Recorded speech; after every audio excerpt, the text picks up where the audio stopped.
Hello everyone, way to humanities में आपका स्वागत है। आज की वीडियो में हम क्लास 12 सेमेस्टर 4 इंग्लिश बी के सिलेबस और मार्क्स डिस्ट्रीब्यूशन पैटर्न को डिस्कस करने जा रहे हैं। बाकी के सेमेस्टर्स की तरह इस सेमेस्टर का क्वेश्चन पेपर भी 40 मार्क्स का ही रेडी किया जाएगा, लेकिन इसमें सेमेस्टर 3 की तरह एमसीक्यू बेस्ड क्वेश्चंस नहीं पूछे जाएंगे, बल्कि सेमेस्टर 2 की तरह इसमें 2 मार्क्स के लिए शॉर्ट आंसर टाइप क्वेश्चंस, 5 और 6 मार्क्स के लिए long answer type questions, 5 marks के ग्रामर बेस्ड क्वेश्चंस और 10 मार्क्स के राइटिंग स्किल्स को इंक्लूड किया गया है। तो चलिए अब हम डिटेल से समझते हैं कि सेमेस्टर 4 इंग्लिश बी के सिलेबस में कौन कौन से टॉपिक्स को इंक्लूड किया गया है और उनसे कितने मार्क्स के और किस टाइप के क्वेश्चंस पूछे जाएंगे। यूनिट 1 में प्रोज सेक्शन को रखा गया है। इस सेक्शन में 2 चैप्टर्स को इंक्लूड किया गया है। फर्स्ट चैप्टर है Alice in Wonderland down the rabbit hole, जिसके ऑथर है लुइस कैरोल। सेकंड चैप्टर है 3 क्वेश्चंस, जिसके ऑथर है लियो टॉल्स्टॉय। प्रो सेक्शन से आपको 2 मार्क्स के लिए 4 शॉर्ट क्वेश्चंस दिए जाएंगे, जिनमें से आपको सिर्फ 2 ही क्वेश्चंस अटेम्प्ट करने होंगे, और 6 मार्क्स के लिए 2 लॉन्ग आंसर टाइप क्वेश्चंस दिए जाएंगे, जिनमें से आपको सिर्फ एक ही अटेम्प्ट करना होगा। इस प्रकार प्रो सेक्शन से 4 + 6 यानी 10 मार्क्स के क्वेश्चंस अटेम्प्ट करने होंगे। यूनिट 2 वर्ड्स यानी पोएट्री सेक्शन है। इस सेक्शन में 3 पोएम्स को इंक्लूड किया गया है। फर्स्ट पोएम टेड ह्यूज की हॉक रूस्टिंग है।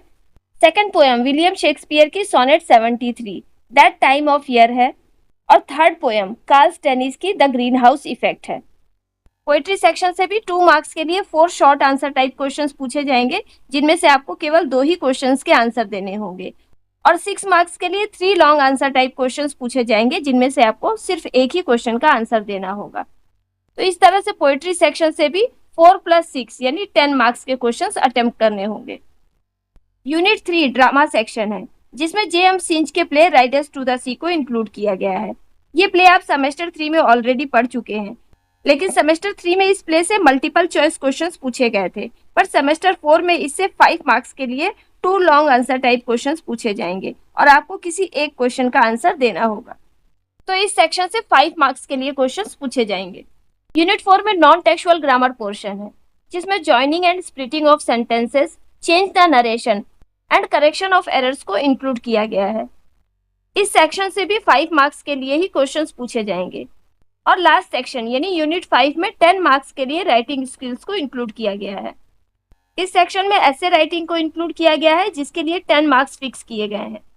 इसमें आपको दिए गए टॉपिक पर 150 वर्ड लिमिट के अंदर एक ऐसे लिखना होगा, जो कि 10 मार्क्स के लिए पूछा जाएगा।